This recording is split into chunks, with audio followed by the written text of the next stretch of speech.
اهلا بيكم في اول فيديو في سلسلة الكورس الاوتو سي. النهاردة هنتكلم زي ما قلنا ان احنا هنبدأ بسيستم ريسبيراتوري لان ده السيزون بتاعه. دي اكتر حالات هنشوفها في الصيدلية الفترة دي وخلال الفترة الجاية، خلال كام شهر الجايين. هنبدأ مع بعض باول ديزيز معانا وهو الكف. الكف من الحاجات المشهورة، من الحاجات المهمة، من الكيسز اللي بنشوفها كتير جدا في الصيدلية. هنتكلم مع بعض عن الكف، ومهم جدا نبقى عارفين وفاهمين كويس جدا ان الكف هو عبارة عن عرض وليس مرض. يعني ايه الكف؟ انا بشوفه في شكل عرض مش مرض. دي حاجة مهمة جدا. الكف بتفضل مستمرة معانا من اسبوع ل 2 weeks، من اسبوع لاسبوعين. الكف ممكن تستمر معانا من اسبوع لاسبوعين. طبعا لو فضلت الكف اكتر من اسبوعين ووصلت ل3 اسابيع، هنا لازم نعمل عملية ريفير. ال3 weeks دي بتindicate لحاجة اسمها كورونيك برونكايتس، وطبعا لازم نعمل عملية ريفير. حلو جدا لحد كده. تعالوا نعرف مع بعض الكف الميكانيزم بتاعه عبارة عن ايه. الكف او بيحصل نتيجة ان بيكون فيه ستيمولانت. تمام، الستيمولانت ده بيخلي الريسبيراتوري سيستم يبعت ريسبتور للبرين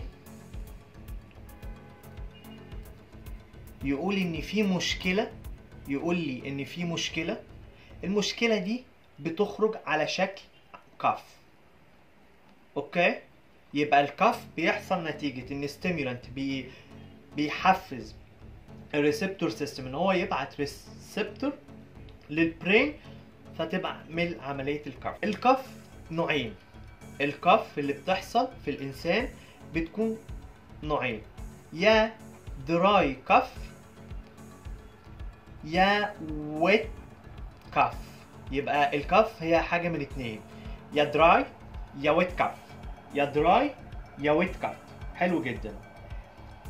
الويت كف دي بتكون كحة بلغم. دي بتكون ايه؟ كحة بلغم. ودي بتحصل نتيجة حاجة من اتنين، يا فيرال يا بكتيريال.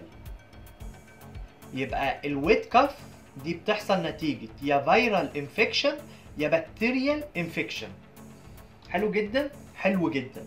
برضو لازم نبقى عارفين وفاهمين حاجة مهمة. البلغم بيكون ليه لون، يا ممكن يكون اخضر يا ممكن يكون احمر يا ممكن يكون اصفر. طب مين اخطر واحد فيهم؟ قالك الريد سبيوتم. الريد ده انديكيت ان في بلاد ولازم اعمل ريفير. حتى تلاقوا ان الار بداية مع الار، يبقى اول ما تلاقي فيه ريد ان لون السبيوتم او لون البلغم بتاعنا احمر، لازم اعمل ريفير. انما لو هو لونه اصفر او لونه اخضر، ده اعرف ان ده نتيجة بكتيريال انفكشن ولازم هنا يكون في انتيبيوتكس. اوكي، حلو قوي. الكحة زي ما قلنا لو زادت عن 3 اسابيع دي بتكون انديكيت لكورونيك برونكايتس، وهنا لازم نعمل عملية ايه؟ عملية ريفير. حلو جدا. برضو لازم نبقى فاهمين وعارفين كويس جدا ان المريض لما هيجي يشتكي ان انا يقول لي عندي كف او 3 اصوات مختلفة من الكف. اول حاجة الويزنج كف.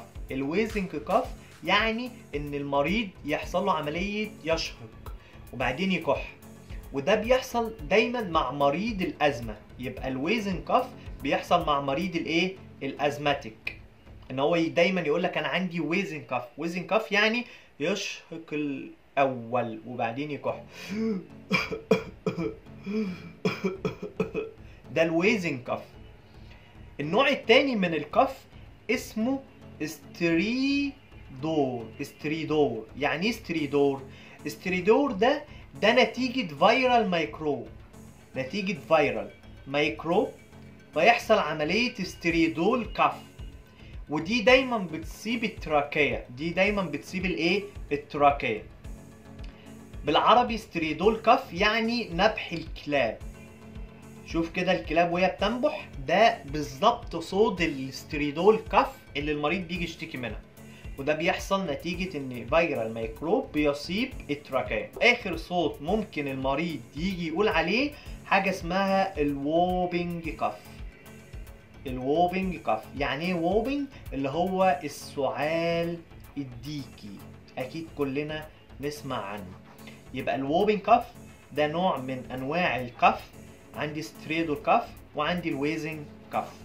برضو لازم نبقى فاهمين وعارفين انواع الكف اللي ممكن نقابلها. حلو قوي.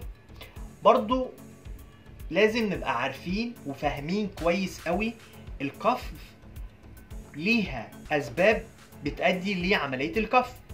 عندنا الموست كومن، الاسباب اللي هي تعتبر موست كومن المعروفة جدا، وفي اسباب بتؤدي للكف ولكن ليست كومن، يعني نادرا لما بتعمل كف. نبدأ بالموست كومن ودي الأهم بالنسبة لنا. أول حاجة إن يكون في فيرال، وهنا الفيرال أنا أقصد بيه إن المريض ده كان عنده دور برد وراح ورجع على شكل إيه؟ على شكل كف.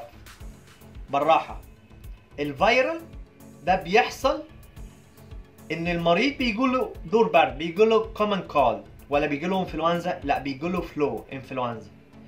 بعد كده دور البرد ده بيختفي ويرجع على شكل ايه؟ كف. ده نتيجة ايه؟ نتيجة فيرال انفكشن. حلو؟ حلو جدا.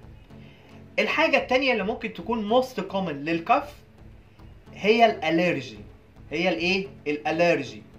الالرجي حساسية، ان الشخص يكون عنده حساسية من حاجة معينة شمها، فحصلت ان حصل ستيميولانت للريسبيراتوري سيستم، الريسبيراتوري سيستم يعمل للريسبتور انها توصل للبرين فيحصل عمليه الايه؟ الكف. تمام. ده ممكن يحصل من العطور، من الاماكن اللي فيها مثلا محصول الرز والكلام ده كله، فبيحصل الرجي فبيؤدي للكف. طيب تالت حاجه معانا الجيرد. الجيرد ارتجاع المريء ممكن يؤدي الكف. طبعا ممكن يؤدي الكف. وهنا عشان اتاكد لازم اسال المريض بتاعي هل انت بتاخد اي حاجه من البي بي اي بتستخدم في علاج الجيرد، فنبقى سائلين المريض هل هو ممكن يكون بياخد ادويه معينه هي دي ممكن تكون مسببه للكف ولا لا. برضو من ضمن الحاجات اللي هنبقى عارفين وفاهمين ان هي موست كومن ساينوسايتس، التهاب الجيوب الانفيه. التهاب الجيوب الانفيه من المسببات لعمليه الكف. حلو؟ حلو قوي.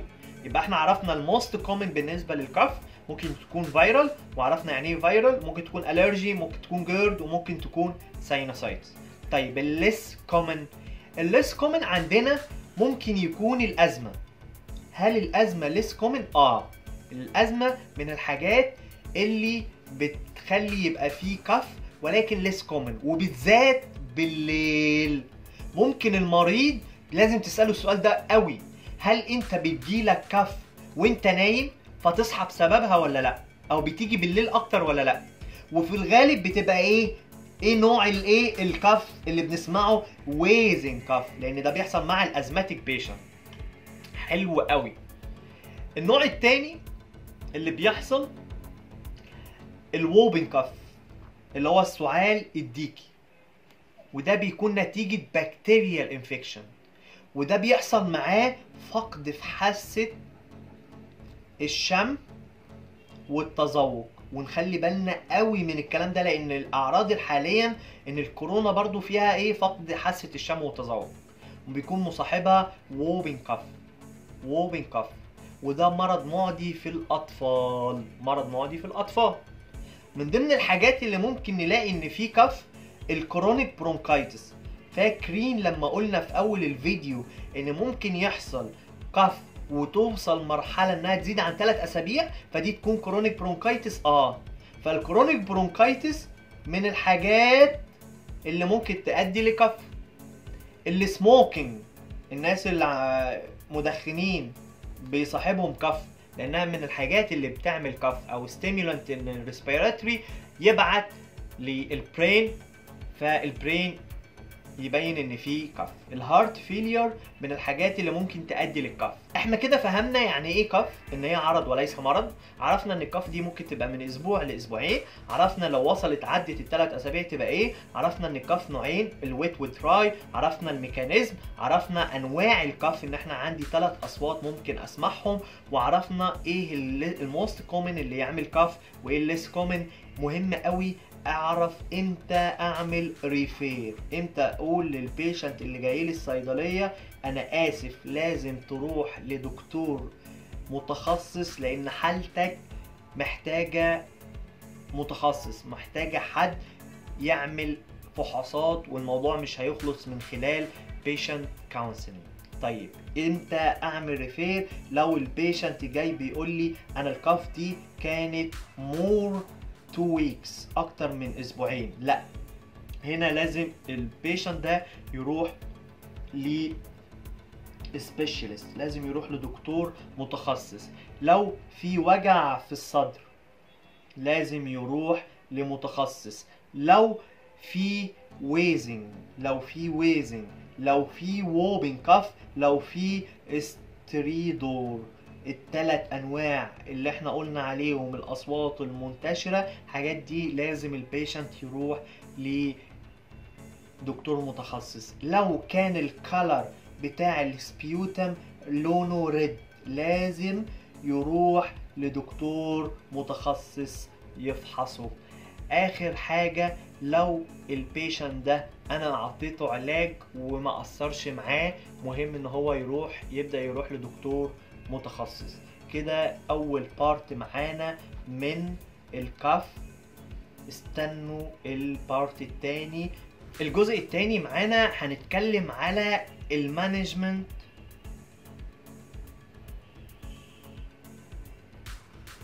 بالنسبة للكف. احنا عرفنا الكف، فهمنا يعني ايه كف. هندخل على المانجمنت، سواء انا اللي عملت ريكومند لبيشنت او حتى البيشنت ده مكتب له تريتمنت. المانجمنت لحالات الكف بيعتمد على 7 عناصر من العلاج. يعني البيشنت ده اللي مريض او بيشتكي من الكف، هو في الغالب هيتكتب له حاجة من ال7 حاجات، وممكن يتكتب له حاجتين. طيب هما ايه ال7 حاجات دول؟ اول حاجة عندنا في العلاج حاجة اسمها السوبريسنت. يعني ايه سوبريسنت؟ يعني مثبط للكحة، ادوية مثبطة للكحة. تاني حاجة اسمها اكسبكتورانت، ده من اسمه طارد للكحة. في الغالب هيطرد ايه؟ هيطرد البلغم. برافو. الحاجة التالتة الميوكوليتيك. الميوكوليتيك ده النوع التالت.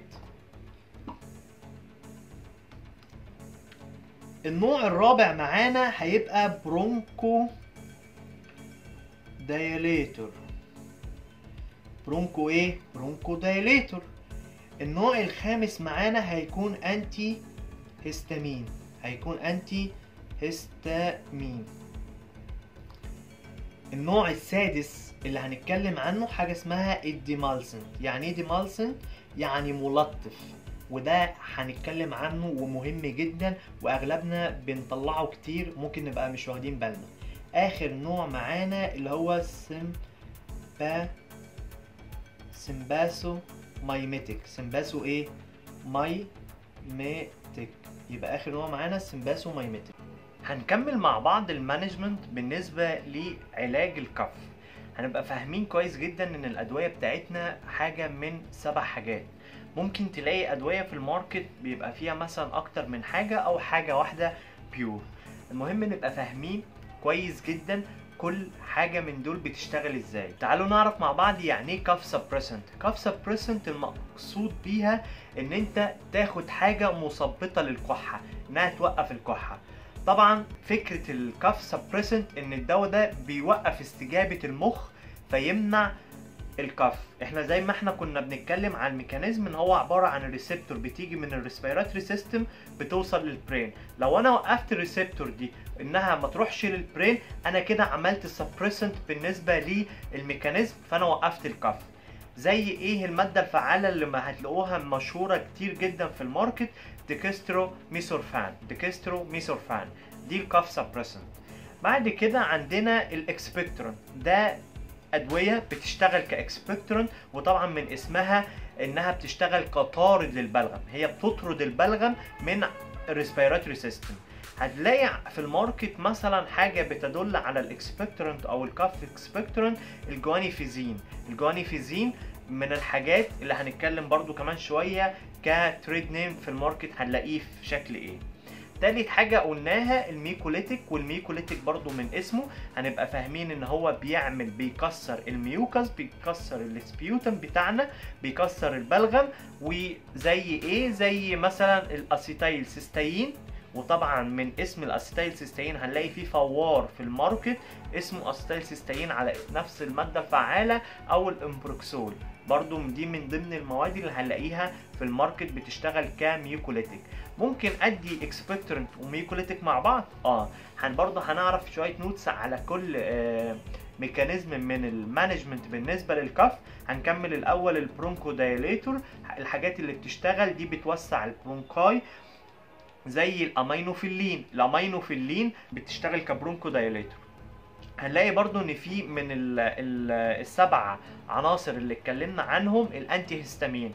الانتي هيستامين احنا بنستفاد بالسايد افكت بتاعه ان هو بينشف الكف، بينشف وبيوقف لنا الكف. سادس حاجه معانا الديمالسنت. الديمالسنت ده عباره عن ملطف زي مثلا عسل، زي الليمون، زي الجليسرين. هل ممكن استخدم الجليسرين؟ ممكن استخدم الجليسرين والليمون والعسل. زي ايه في الماركت؟ هنلاقي زي الاستريبسل، حاجات اللي هي بطعم الليمون او العسل. وهنلاقي برضو الحاجه اسمها زي لاري برو. اخر حاجه معانا من ضمن المانجمنت حالات الكف السمباسومايميتيك. سمباسومايميتيك زي السودو افيدرين، والزيلوميتوزولين. زيلوميتوزولين ده زي ايه في الماركت؟ زي الاتروفين. تمام. مهم جدا نبقى عارفين انا امتى بطلع سبريسنت وامتى اطلع ميوكوليتيك وامتى اطلع. ابقى عارف كويس قوي ان الكحه او المريض اللي جاي يشتكي من الكحه حاجه من اتنين: الكف دي يا هتكون ويت ببلغم يا هتكون ناشفه، هو مفيش غير كده. يا مريض هيجي يشتكي يقول لي انا عندي كحه ناشفه او كحه ببلغم.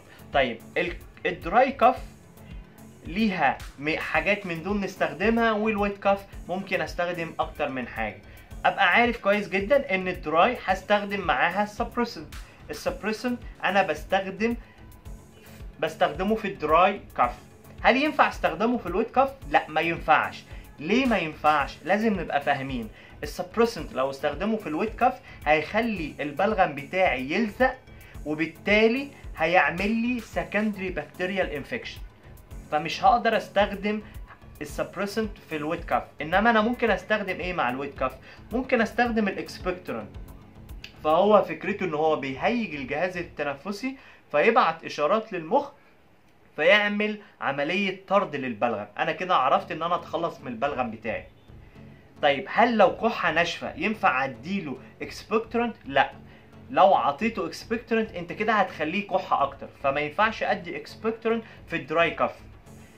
حلو جدا، يبقى احنا عرفنا السبريسنت مع الدراي فقط، الاكسبكتورنت مع الويت بس، وعرفت لو انا عطيت سبريسنت للويت يحصل ايه، لو عكست الاكسبكتورنت مع الدراي يحصل ايه. الميوكوليتيك برضو هل ينفع اديه مع مين؟ ميوكوليتيك من اسمه يبقى هنستخدمه في الويت كف. ليه؟ لان هو بيكسر الميوكس او بيكسر السبيوتم بتاعنا، فبالتالي اقدر اتخلص من البلغم اللي عندي. طب هل ممكن اديه للدراي؟ ممكن تديه للدراي، ولكن انت هتديه كانه ما عملش اي حاجه، يعني هو مش مضر، فهو مش هيأثر معاك في حاجه. ندخل على الانتي هيستامين. الانتي هيستامين هو بيقلل حدوث الكحه. حلو. طب ينفع دي مع مين؟ ما ينفعش تديه مع الويت. ليه؟ يبقى الانتي هيستامين هو زي السبريسنت، واحنا قلنا السبريسنت بستخدمه مع مين؟ مع الدراي، ما ينفعش استخدمه مع الويت لان هو بيلزق. وبرده الانتي هيستامين هينشف زياده عن اللازم البلغم بتاعنا، وبالتالي انا ما ينفعش اديه في الويت كاف، اديه في الدراي كاف. حلو قوي. يبقى احنا عرفنا الانتي هيستامين، عرفنا الميكوليتيك والاكسبكتنت والسبريسنت. ندخل على الديمالسنت. الديمالسنت تديه لاي حد مش هيبقى فيه اي مشكله، وزي ما قلنا دي حاجات استحلاب في الصيدليه. السمباسومايميتيك زي ما قلنا كده زي السودو افيدرين، احنا بنستخدمها في حالات الويت كاف، بنستخدمها في حالات الويت كاف. نعرف مع بعض شويه نوتس عن كل واحد من دول. مهم جدا ابقى عارف ان حاجات السمباسومايميتيك ما ينفعش لو هي توبيكال. السمباسومايميتيك لو هي توبيكال ما ينفعش استخدمها اكتر من اسبوع. تمام. ابقى عارف كويس جدا السمباسومايميتيك لو انا بدي مثلا اتروفين لبيشنت او بدي حاجه فيها سودو افيدرين، لازم اعرف ان الشخص خلي بالك ان انت ما ينفعش تستخدمها اكتر من اسبوع. ليه بقى؟ لان السمباسومايميتيك بيقلل الاحتقان ورشح الانف. لو استخدمتها فتره طويله هتعمل سايد افكت اسمه ريانايتس ميديكامنتازا، وبالتالي هيعمل لي مشكله ان هو هيزود الرشح. يعني المفروض ان انا بستخدمه عشان اعالج الرشح واعالج الكف السمباسومايميتيك، ولكن لو انا استخدمته اكتر من اسبوع هلاقي ان هو بيزود الرشح، لان هو بيعمل حاجه اسمها ريانايتس ميديكامنتازا. اوكي حلو جدا. برضو ابقى عارف كويس جدا حاجه زي الكونجستال او الكوميتريكس. الكونجستال او الكوميتريكس هو عباره عن انتي هيستامين مع سمباسومايميتيك مع انالجيسيك، وبالتالي حاجات السمباسومايميتيك دي بتزود الضغط، بترفع الضغط، فما ينفعش ادي حاجه سمباسومايميتيك لمريض ضغط. تمام؟ حتى لو مريض الضغط كنترول، حتى لو مريض الضغط كنترول. حلو. طيب هل لو حاجه توبيكال يعني مثلا الاتروفين مع سمباسومايميتيك هل ينفع ما ادهوش لمريض ضغط؟ لا، احنا بنتكلم على الاورال زي الكوميتريكس، ولكن الحاجات التوبيكال مفيش مشكله، هي مش بتاثر على الضغط. ندخل على ادويه هنلاقيها في الماركت. الادويه دي بنشوفها كتير جدا. انا برضو حابب، احنا مش هنشرح كل حاجه عن التريد نيم، ولكن في ابلكيشن اسمه دراج اي. انا هقول لكم على دواء لكل عنصر من السبع عناصر اللي احنا قلنا عليه، وانت من خلال دراج اي ممكن تعمل سيرش على كل البدايل اللي موجوده في الصيدليه. يعني على سبيل المثال انا هقول ان الكوميتريكس زي ما عرفنا ان هو سمباسومايميتيك مع انتي هيستامين مع انالجيسيك، وعرفنا ان هو ما ينفعش اديه لمريض ضغط. حلو. انا الكوميتريكس مثلا مش موجوده عندي في الصيدليه، هل كده هقول لبيشنت بيشتكي من الكف هقول له انا اسف مفيش كوميتريكس؟ انا ممكن اعمل من خلال دراج اي اشوف البدائل اللي عندي وابقى ادور على الحاجات اللي موجوده برضو في الصيدليه. الحاجه التانية اللي انا عايزكم تعملوها، احنا عرفنا ان في 7 عناصر بتستخدم لعلاج الكحه. عايزين كل واحد فيكم يكتب لنا كده، يوقف الفيديو ويقول امثله هو عارفها وادويه موجوده في الماركت الاسم التجاري. زي انا عندي دواء بيشتغل ككاف سبريسنت زي ايه في الصيدليه وانت بتطلعه وعارف ان هو كاف سبريسنت. برضو انا عارف ان في دواء اسمه كذا كتريد نيم بيشتغل كميوكوليتيك واكسبكتورنت مع بعض، وهكذا. اول حاجه هنتكلم عنها، لو انا عايز اطلع دواء المريض ده جاي يشتكي من كف، زي ما قلنا احنا لازم نساله السؤال المهم جدا، ابقى عارف نوع الكحه ايه، وطبعا باقي الهيستوري اللي انا بجمعه من البيشنت. المهم لو انا عايز اطلع دواء بيشتغل كميوكوليتيك بس، ايه ممكن الاقيه في الصيدليه؟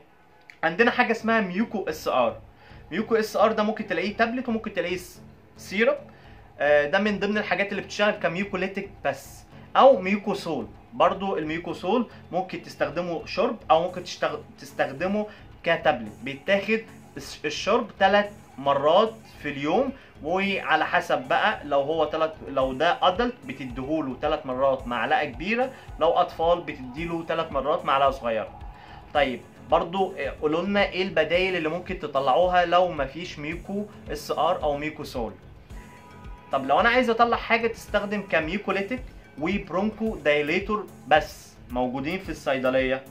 قال لك زي الميكوفيلين، من ضمن الحاجات اللي بتطلع كتير جدا في الويت كاف الميكوفيلين. طب لو انا عطيته لدراي كاف مش هيأثر معاه، ولكن مش هتحس الاستفاده لو هو بيشنت بيشتكي من الويت كاف.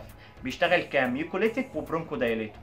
الميكوفيلين لو مش عندي في حاجه اسمها مينوفيلين، لو مش عندي الفاركو سولفين.